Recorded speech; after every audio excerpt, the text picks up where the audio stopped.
Speak into this microphone. Chris, let's get on Plumble. Shoot me a Plumble link if you can, so we can talk, because I can't look at my phone much.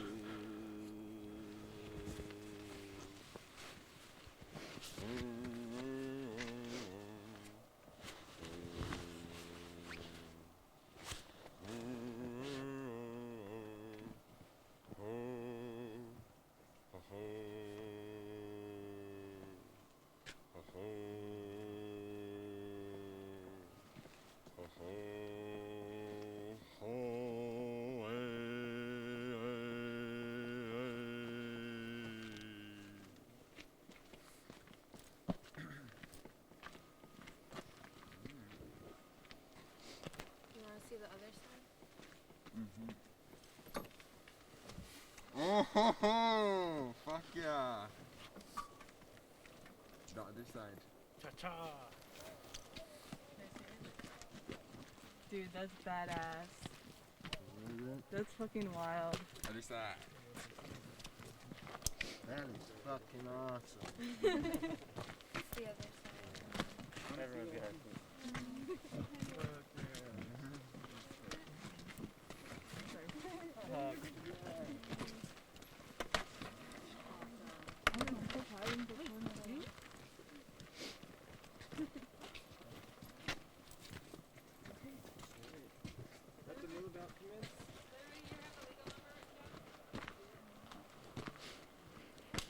Hey everyone, this is Alex with Unicorn Riot. We are here at a road blockade to a construction worksite for the Line 3 tar sands pipeline here in Anishinaabe territory, also known as northern Minnesota.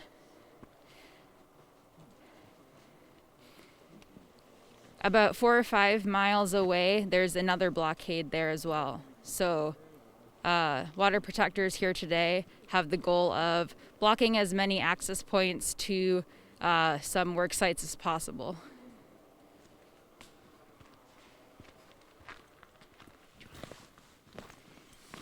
If you want to introduce yourself and say why you're a part of today. Yeah, Hititi Naku Sage. Do I look at you or them? Hititi Naku Sage. Good morning. We are here on Betau, Basau, the Great Lakes, the land of the Great Lakes, homelands of the Anishinaabe, Dakota, Sac, Fox, Iowa, Ho-Chunk, Cheyenne, and Arapaho people. I'm Big Wind, I'm Northern Arapaho. I'm here with my comrade Danny, he's Shoshone, and we're here to stop Line 3. For a millennia, we have depended on a stable climate for our survival. And in 2021, that's all at risk. We're here in northern Minnesota right now. And as you can see, they're building Line 3, which is currently desecrating pristine wetlands, violating treaty obligations, but if complete, will double the capacity of the tar sands that's coming from Alberta, and with that would hinder our obligations of meeting the Paris Climate Accord. Now we know the Indigenous people who keep traditional ecological knowledge that it's imperative to the shared solutions of the current climate crisis. When you look at the world, while only making up less than 4% of the human population, Indigenous people are protecting 80% of the world's biodiversity. And I don't think that's a coincidence. But with that being said, I have to be real. Just because of that, that doesn't devoid ourselves from this fossil fuel addiction economy. And because of that, it allows multinational corporations like Enbridge to go and have backdoor deals with government-sanctioned business councils so that we get crumbs compared to what they are actually making. And for generations, that's bought in our silence. And right now, No more. No more man camps. No more selling our voice, and it won't be silenced. And so here I have a per cap payment from the government that, this is because I get a check. This is that we get a little piece of the pie, right? And they were stealing it from us before we were even getting any part of it. And at one point in time, we didn't understand the ecological impacts that it had or the health effects that it had in our environment. And so, follow me. We're coming through with the live stream just so everyone. So we're here today, and as I burn this per cap payment, it signifies the end of an era, death to the black snake, and the ushering of a new era where we all have access to clean drinking water, where we can rapidly transform our energy system to a just transition, and where we understand that the only way we're going to survive this climate crisis is by living in tandem with the nature around us.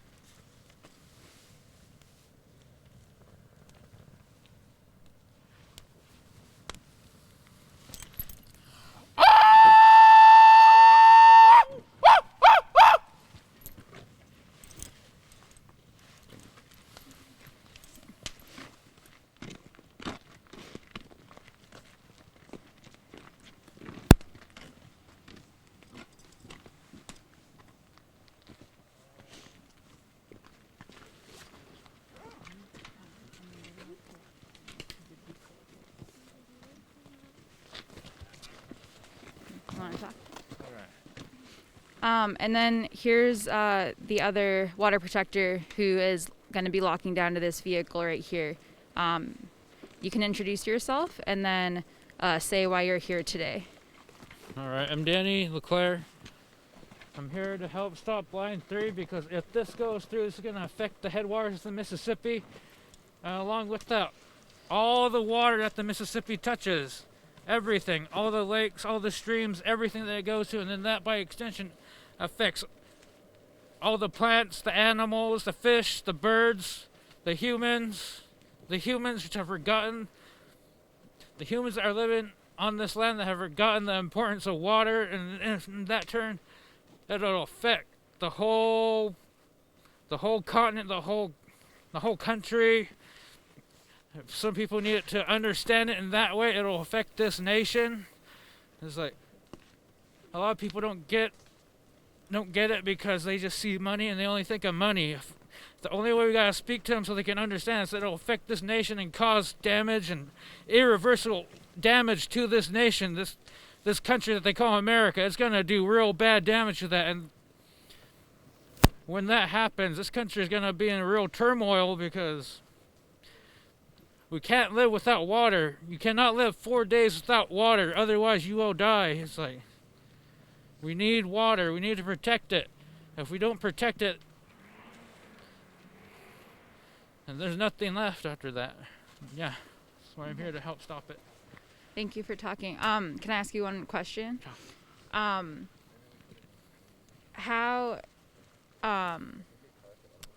How do you feel about like taking this risk to like your physical safety today? I don't know. As long as you're doing things with a good mind for a good purpose, should be all right all the time. Yeah. Okay. Thank you.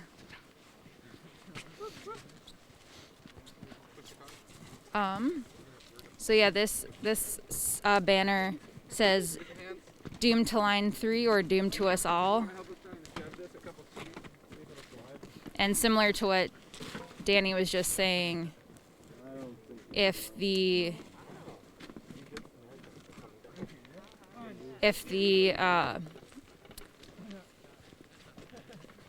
pipeline gets completed, there's a high chance it will leak, and then the Mississippi affects over 15 million people, so that alone will damage a lot of drinking water, and not to mention Lake Superior in Wisconsin as well. That is the 5th largest freshwater in the world. So there's a lot at risk with this pipeline. And as Big Wind was saying, even though their tribe gets, a little bit of money from the oil and gas industry, that was why they burned their per cap check, because to them it's not worth it. So yeah, folks here today in northern Minnesota in Anishinaabe territory are standing up against Line 3. There's a flipped over car in the middle of this main access road, and about 4 or 5 miles down, I believe that way, there's another blockade. So the point of today for the water protectors is to block as much access to Line 3 construction work sites as possible. There are already some work trucks piling up on the other side of the car. I have not seen any law enforcement yet. More and more folks in Solidarity are showing up as well. And the 2 folks, Danny and Big Wind, are going to be locking down to the vehicle soon.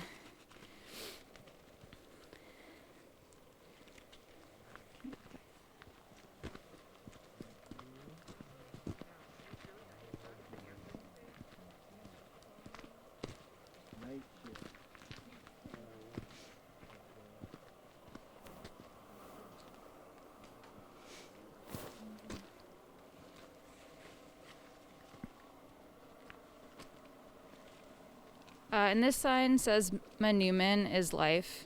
That's the wild rice. It grows on water, and it's a big part of the lifeways of the people who live here. And that will also be greatly affected if the pipeline is completed.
One reason why folks oppose new pipeline infrastructure and like oil and gas and fossil fuel infrastructure are the man camps.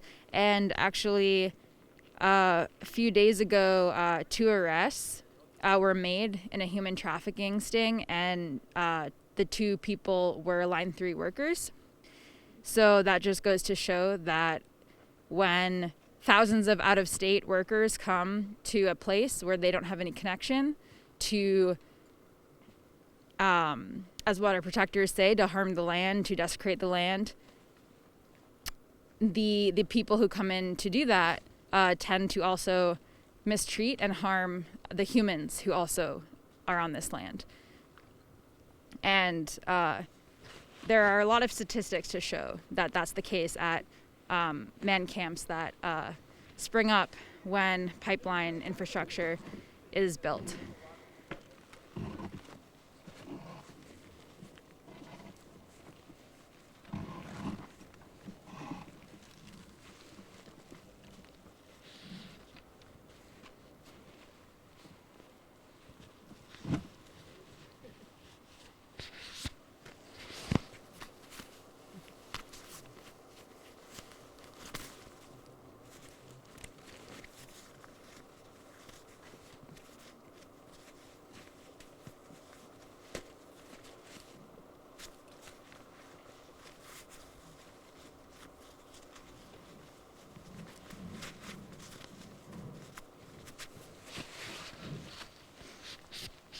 For folks who might just be tuning in, we're here in Anishinaabe territory, also known as northern Minnesota. There's a road blockade here right in front with a upside down car. 2 people are locking down to it to stop construction vehicles from being able to access the Line 3 construction work site. There are, this main road leads to other access roads. About 4 or 5 miles down, there's another blockade as well.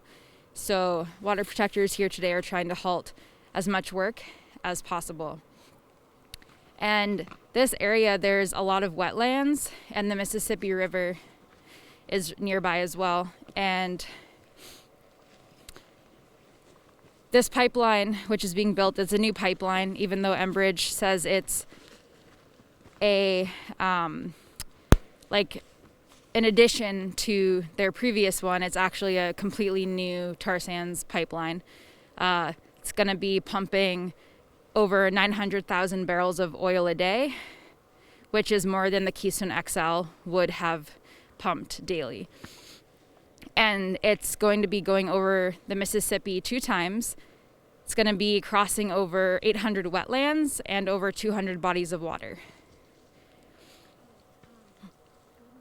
And wild rice is a hugely significant part of Anishinaabe lifeways. And the wild rice grows in water. So if the pipeline is successfully laid in the ground and in all these waterways, it will affect the wild rice, along with the quality of the water and the humans and the animals and climate change. This new tar sands pipeline will actually exceed the amount of fossil fuels used by the entire state of Minnesota. So just this one pipeline is significantly increasing the amount of carbon in the atmosphere, the amount of energy use.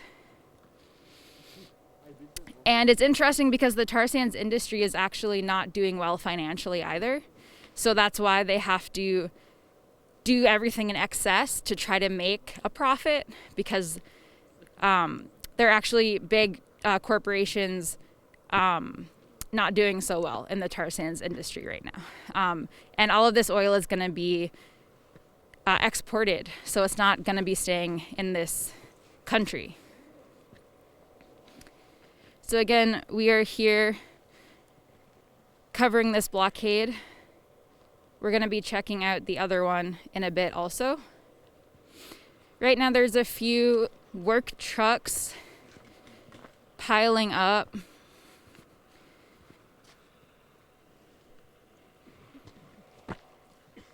I haven't noticed any law enforcement as of yet.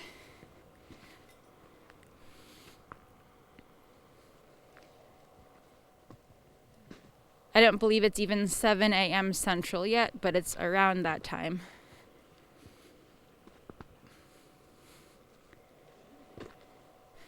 And as you can see, there's snow on the ground. It was snowing yesterday and into the evening, but it stopped.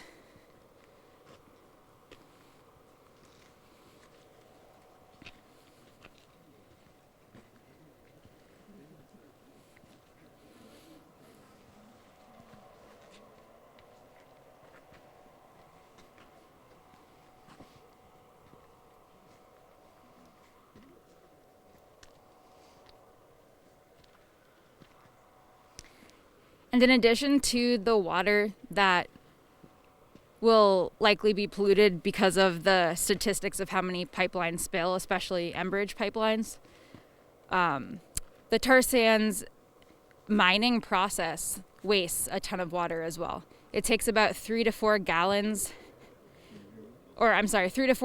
of water per 1 barrel of tar sands in the mining process. And then in the refining process, it takes an additional, I think, 6 to 8 barrels of water end up going in to the tailings ponds during that process. So it takes water to do the refining, it takes water to do the mining, and then the tar sands goes through the pipelines in all of these waterways underneath the Mississippi. And tar sands is a very viscous and corrosive crude oil. So going through a pipeline at high speeds, high pressure, 900,000 barrels a day, that's a lot for a pipeline to handle.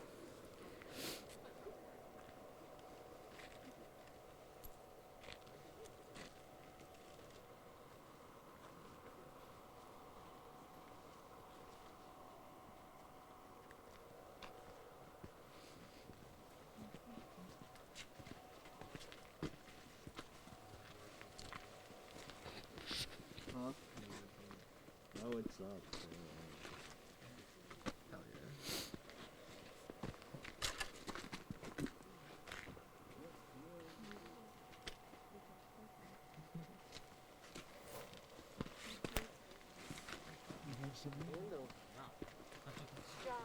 yeah. John.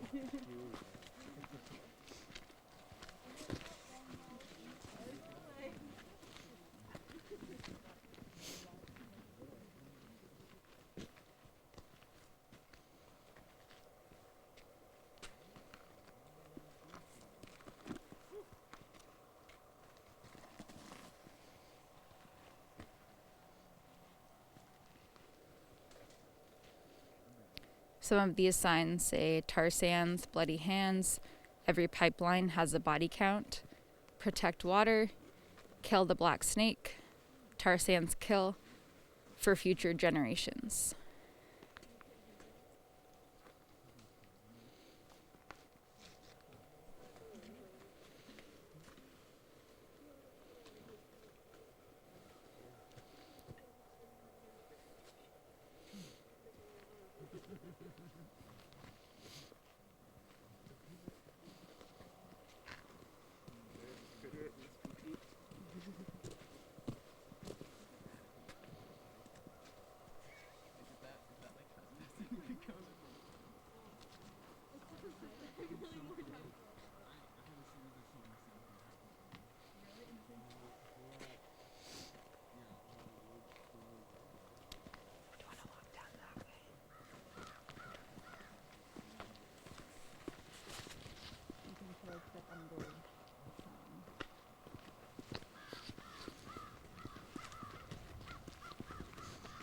There are a bunch of crows flying above us. I don't know if you can hear their cawing, but it's nice to hear.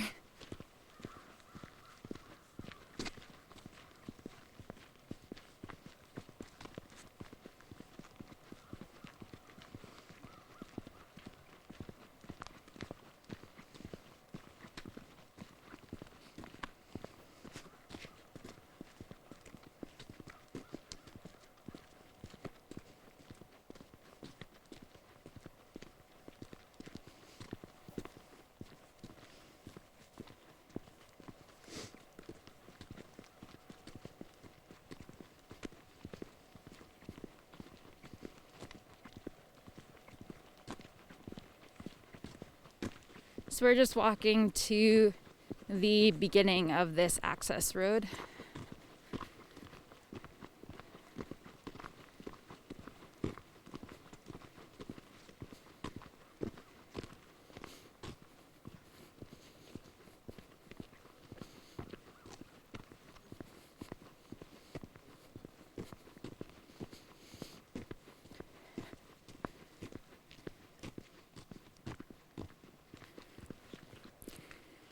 So the contradiction of this, on the left it says, no trespassing, Minnesota law prohibits trespassing on this property, Enbridge Energy LLC.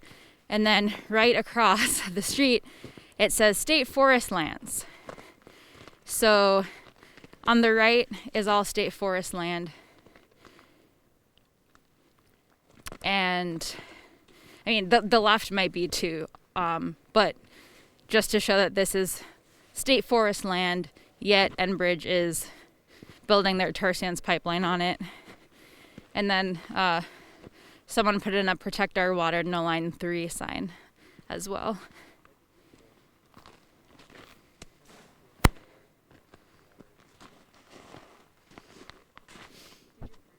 And I believe those, there's some work trucks stopped on this side as well.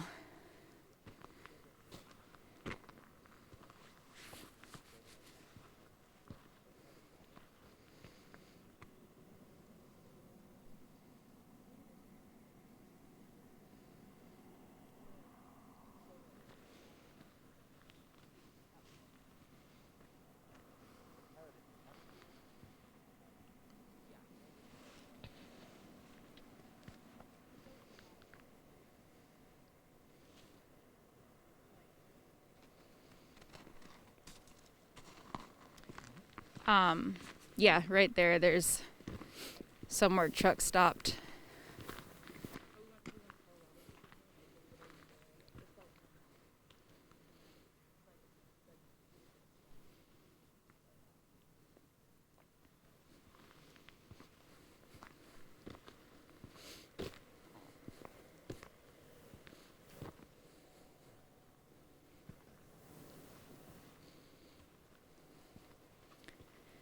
So yeah, it's still just about 7 a.m. Central, so this is when all the workers get to their work sites.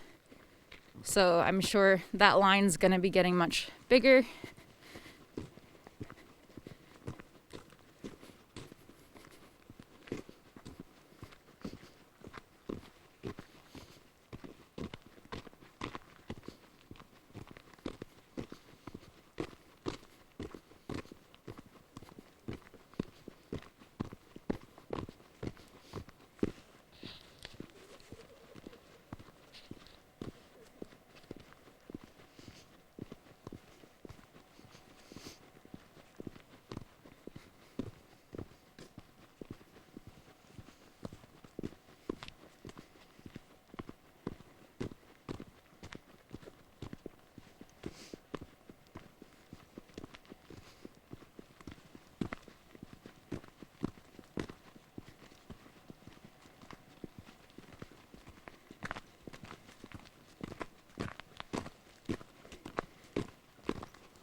So we're approaching the car blockade again, where Danny and Big Wind have both locked down onto this upside down vehicle to halt work today at the Line 3 construction sites out here in northern Minnesota in Anishinaabe territory, the northeast of Minnesota. I think we'll walk down a little bit past the blockade. There's some workers outside of their cars, I think, taking some pictures.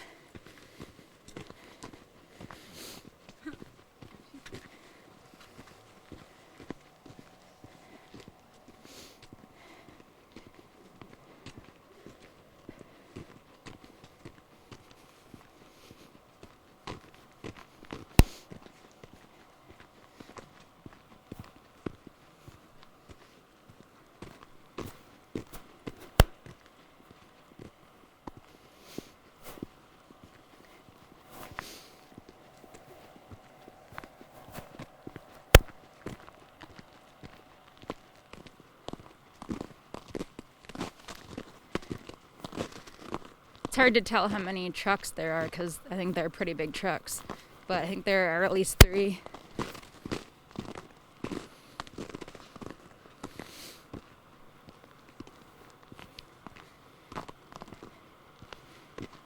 So again, this road is like a main work access road for the work sites right out here. There's like, I think 8 or 10 little access roads off of this one that lead to work sites. So there's the car blockade down here, and then the tripod blockade 4 or 5 miles down.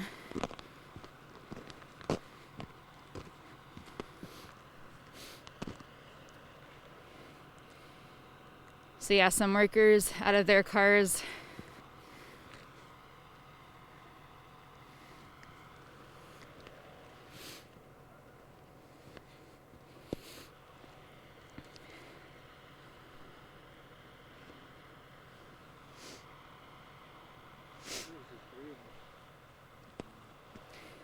Yeah, there's 3 trucks. Right now we're in St. Louis County. So when law enforcement shows up, that is the county they'll be from.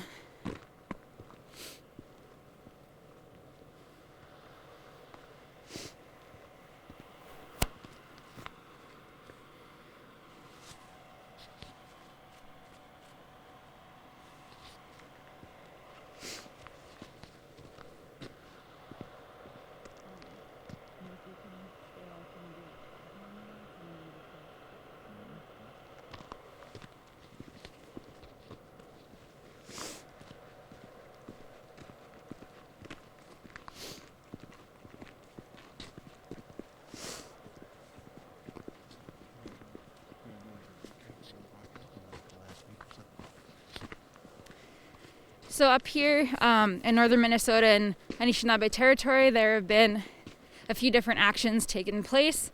A new camp opened up called the White Earth Camp.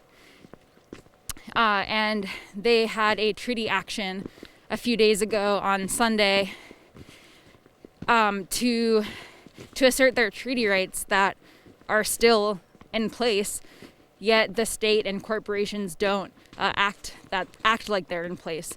So they were showing up right near the Mississippi headwaters, actually, right where Enbridge is planning to bore underneath the Mississippi River. So folks held space on a bridge overpass there for about 2 hours.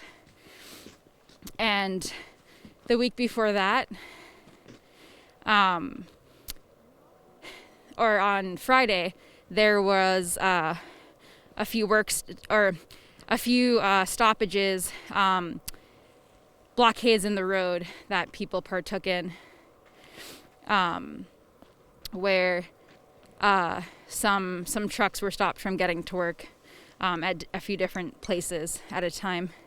So there have definitely been consistent actions, non-violent direct actions like this one, to slow and attempt to stop the construction of this tar sands pipeline.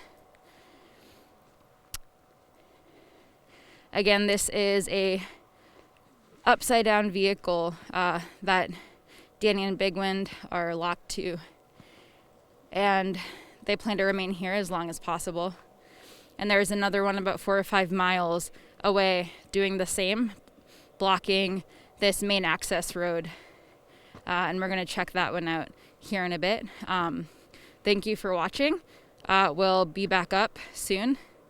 And you can also check out unicornriot.ninja for our other Line 3 coverage from the previous week and from even years ago, because this fight has been going on for over 7 years. People trying to stop this pipeline. So thank you for watching, and we'll be back up shortly.